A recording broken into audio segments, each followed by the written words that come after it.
السلام عليكم ورحمة الله وبركاته. ازيكم حبايبي؟ عاملين ايه؟ يا رب تكونوا بألف خير.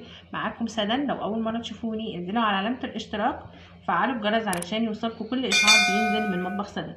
النهاردة هنعمل وصفة حلوة أوي للشعر ومفيدة جدا جدا، مكوناتها رائعة رائعة. أول ما هتجربي الماسك ده هتحس بفرق كبير جدا في شعرك. مكون من زبادي وعسل اسود وعندنا جوز الهند. طبعا كل حاجة من دول له فايدة رهيبة. زيت جوز الهند معروف ان هو بيرطب الشعر جدا بشكل كبير، لانه بيحتوي على احماض امينيه عاليه جدا وبيمنع التساقط. كمان بيعالج قشره الشعر بشكل محدش يتخيله. احنا الماسك ده طبعا هو اساس النهارده علاج لقشره الشعر. جوز الهند كمان بيساعد في نمو الشعر، بيساعد في نعومه الشعر وتقويه بصيلات الشعر، وبيساعد في علاج الشعر المجعد. علشان كده معظم الهنود شعرهم لامع ومفرود، لان هم بيعتمدوا في الاساس على استخدام جوز الهند.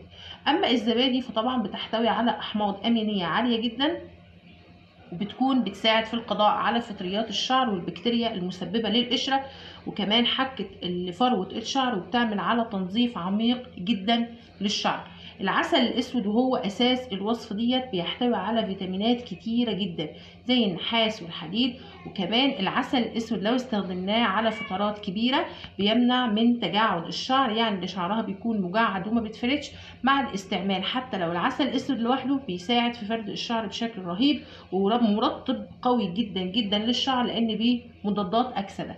طيب الماسك ده احنا بنستخدمه ازاي وبنعمله بايه؟ الماسك ده بيكون عباره عن معلقتين من الزبادي،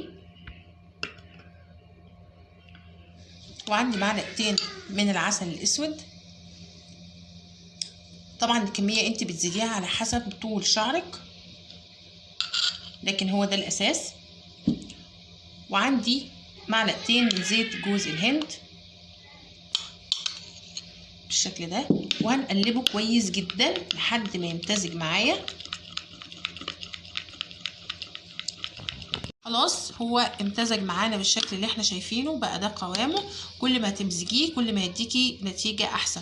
طيب انا بستخدم الخليط ده ازاي؟ انا بستخدم الماسك ده على الشعر لمدة ساعة 3 مرات في الاسبوع. بتشطفي شعرك كويس جدا باي شامبو، يفضل ان هو يكون طبي. طبعا لو مفيش امكانيه انت تجيبي شامبو طبي مفيش مشكله، بتستخدمي شامبو بس بيكون من نوعيه نظيفه.